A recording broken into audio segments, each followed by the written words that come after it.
Okay, listen up. A little while ago, Israel attacked a consulate adjacent to the Iranian embassy in Damascus, Syria, and killed a lot of very important people. People were big angry about that, especially the Iranians, okay? Big angry, huge angry. It's not good, folks. Big escalation. Now, in retaliation, Iran has been claiming that they would do something to Israel, and the something finally happened. Iran engaged in now I'm only assuming this because this event is only like just now ending, okay? But here are my thoughts on it, okay?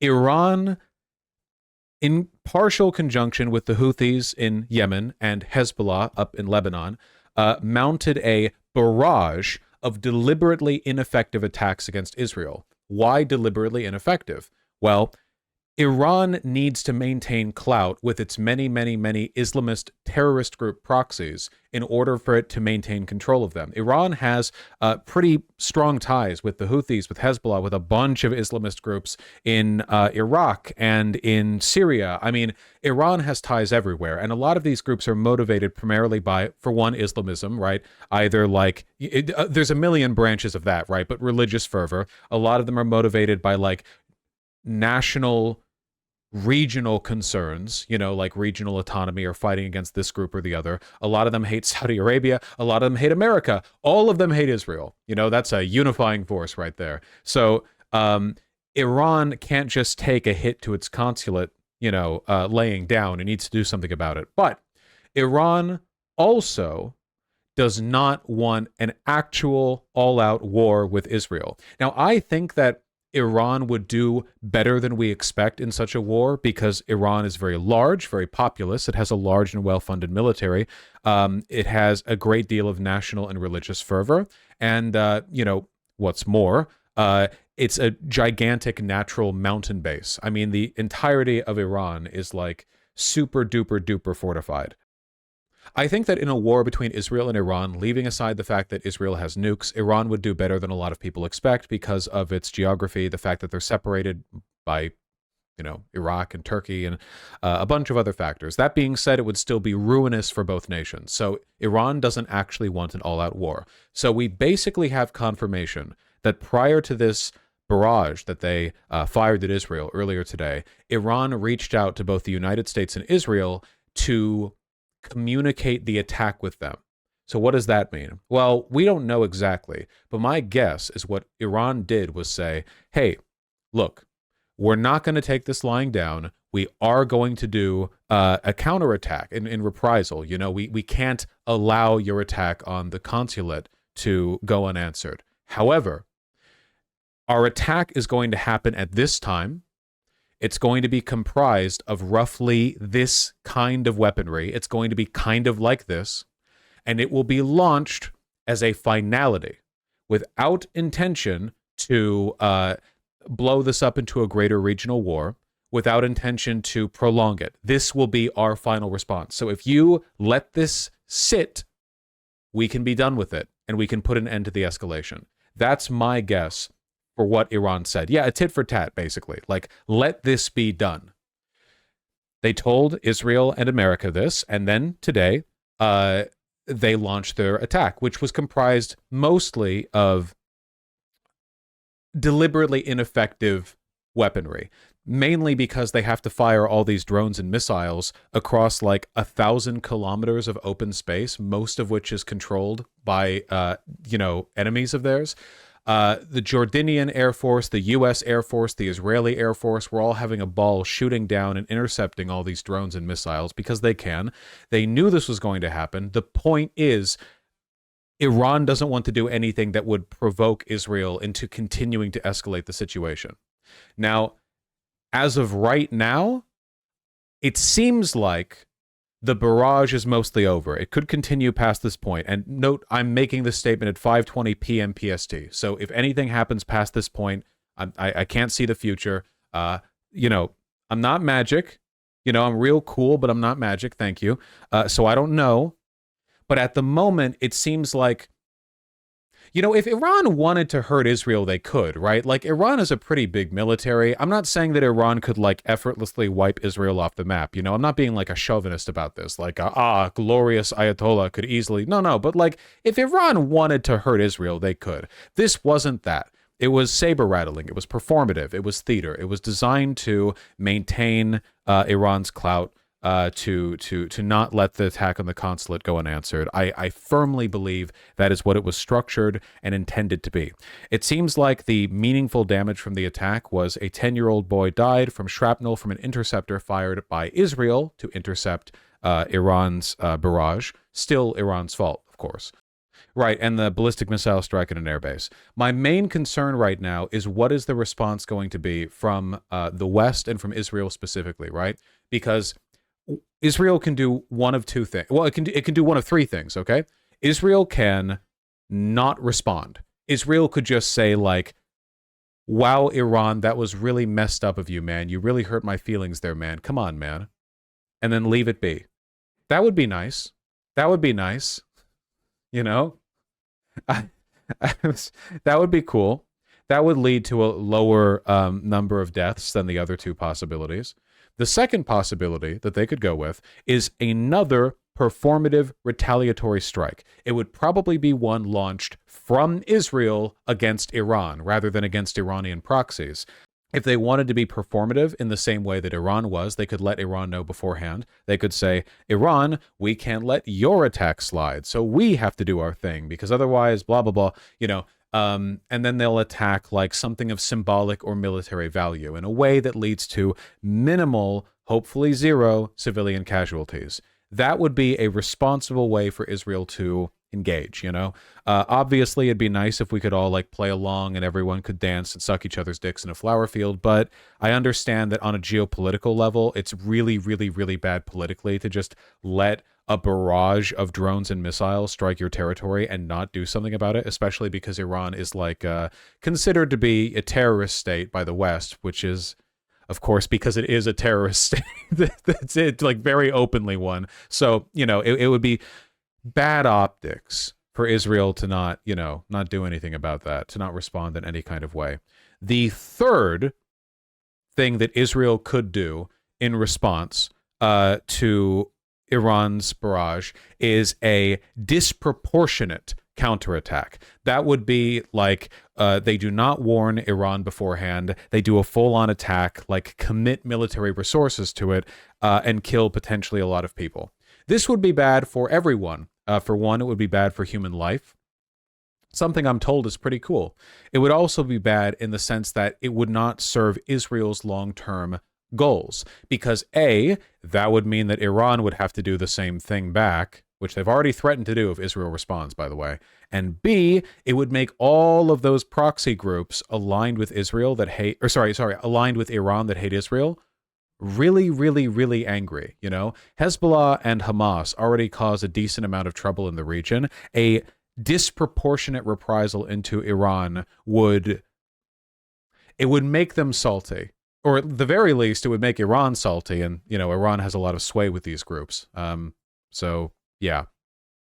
Yes, as Benjamin points out, it is also worth noting that even before the attack today on Israel concluded, the United States indicated that it wanted Israel to communicate with it and convene before any kind of attack against Iran. Now, if you think about that, what that actually means is Biden telling Netanyahu, holy shit, don't blow this up into a regional war. I swear to God, talk to us first. Now, will Israel actually talk to us first? Well, they didn't talk to us before they struck the consulate.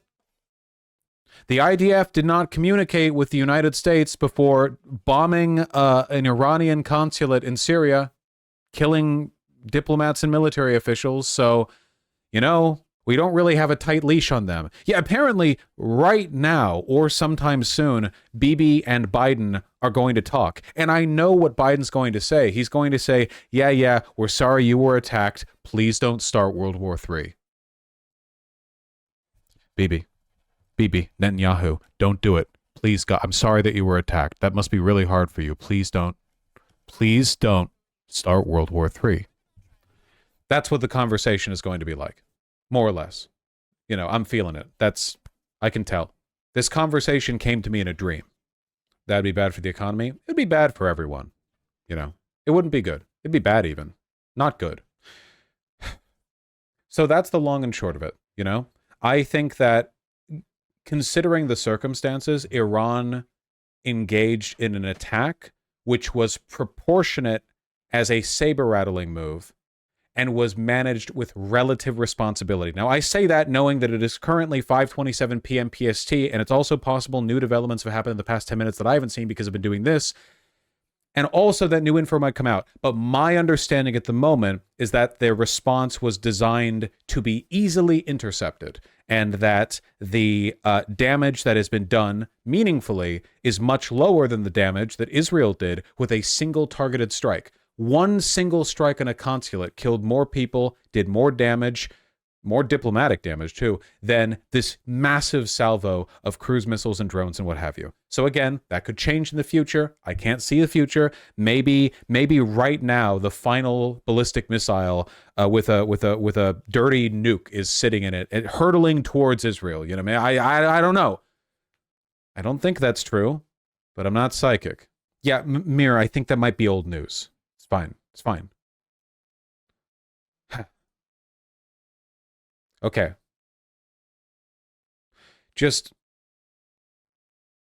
whatever ends up happening, first of all, we need to hope that we do not see a disproportionate reprisal from Israel. And second of all, we need to avoid falling into paranoid doomer narratives about how every development means the end of the world. That paranoia encourages lazy thinking. It encourages depressive and self-destructive personal tendencies, and it is politically ineffective because when people think that every potential political escalation means the end of the world, it really prevents you from getting in on the nitty-gritty. You know, you stop being like an actual active agent in the world, and you start being a passive onlooker who reacts with unwarranted negativity. So just don't do that, okay? Just be careful about that. Yes, I know, guys, you keep trying to give me information, and I don't know why you are, because I'm concluding. I don't know what, I disable links, so you guys just type the links, you know? It's like, oh, we can't disable links because he's trying to do a wrap-up conclusion. Clearly what he wants is for me to just type the information at him, you know? We're concluding right now. It's okay. Like I said, I can't see the future, you know? The full story will be more accurately laid out in news articles tomorrow or the day after, you know? This is still here and now, and I'm a live streamer wrapping up a stream, you know? I don't have a correspondence to work through. So, yeah, don't get all your information here from this one single video. Please also look at other articles. Okay.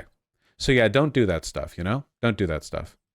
I don't think you shouldn't emotionally respond at all, Nyanru. I just think that we should be careful in how we think about things.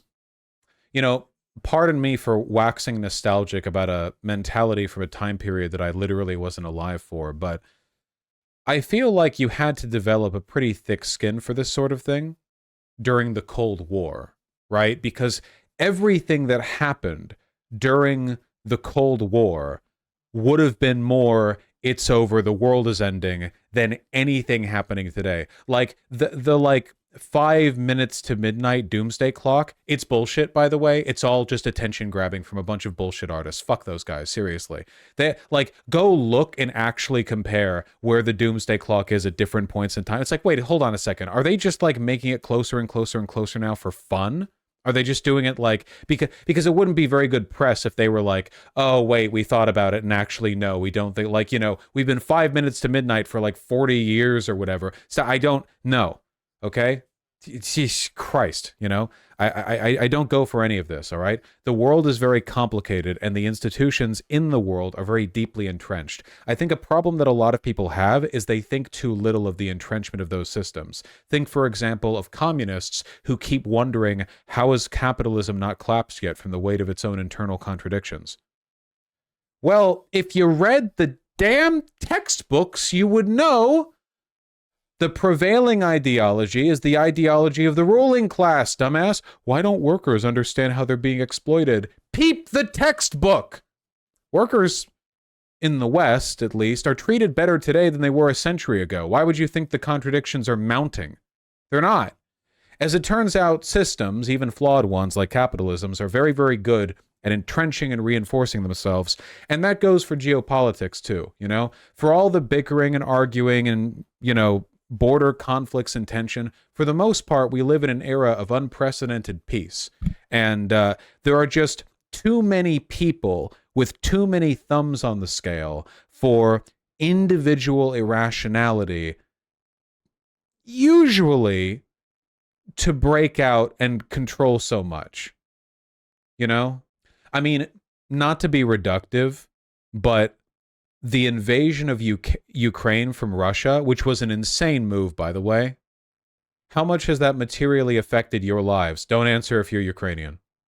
The answer is it hasn't that much. And the reason for that is because as massive of an event as that was, and it is, not downplaying the importance of supporting our comrades over in Ukraine, by the way, but as massive of an event as that was, it wasn't larger than the broader systems. You know? The greater systems that dictate international relations and trade and what have you, those systems are so durable, so deeply rooted that even stuff like this can't really, really disrupt them. I mean, not to that great of an extent. I mean, Jesus, our systems are so durable that even massive supply line breaks like those at the Suez Canal or the Red Sea, how much did you really feel that? I mean, don't get me wrong, there were consequences to the Houthis continuing to disrupt trade through the Red Sea and to the Suez Canal being blocked. But everything just keeps moving along, doesn't it? Climate change has been having an impact on regional agricultural production rates for over a decade now, and people still keep chugging along. Food prices keep going up, disproportionate to broader inflation, and yet the average American spends less a percentage of their paycheck on groceries than they did 20 years ago. Isn't that weird? Even before the 2008 financial collapse. And when it comes to proportion of how much you spend, both in a median and mean sense, I mean, we're talking folks broadly. Again, I'm not saying that everything's fine. I'm just saying I don't like it when people see like a big development. Yeah, you're right. Nothing is wrong. Nothing needs to change. Exactly. That's my conclusion, okay? Everything's always fine. No, it's that don't fall into the doomer trap of believing it's all crumbling down around you. Everyone thinks it's all crumbling down around them. How do you think people felt towards the end of the Roman Empire, or the Byzantine Empire, or the Ottoman Empire? Like, think of how many people lived their lives and then died thinking they were seeing the end of human civilization. I'm willing to bet, like, a lot of them, like, billions of humans have thought that, you know? And what happens instead? We persist. So just remember, keep on persisting, okay? Keep it up. Keep it up. Keep it up. And we'll make things better, okay? But you got to persist for things to get better. Because in your absence, we can't do shit. We need you. We need you. Vaush, have you considered you don't suffer consequences for the world falling apart because you're living in the US? As an Argentinian, shit is grim over here. You can't complain about things being grim in Argentina. That's like going into the center of a volcano and complaining about the heat, you know? If you didn't want to deal with wacky economic bullshit, then you shouldn't have chosen to have been born in Argentina. I don't know. Like, what are you talking about here? Like, that's the beautiful diverse tapestry of the world, you know? You've got countries that work and you have Argentina. Just good luck, okay? Good luck. Good luck. Even to people in Argentina, good luck. We need you. You need to persist. Also, if you're Argentinian, the argument for you persisting is even stronger because, as you know, you go through economic whiplash every 10 years anyway. So genuinely, you could be living in like the wealthiest country in the world, like by 2032, you know, like, man, like for all we know, like you guys could be doing some like space age shit by then. We have no idea. You know, it's a wacky country. Okay, I mean it, you guys. Stay productive and positive, and drink water. Drink water. I'm gonna show you.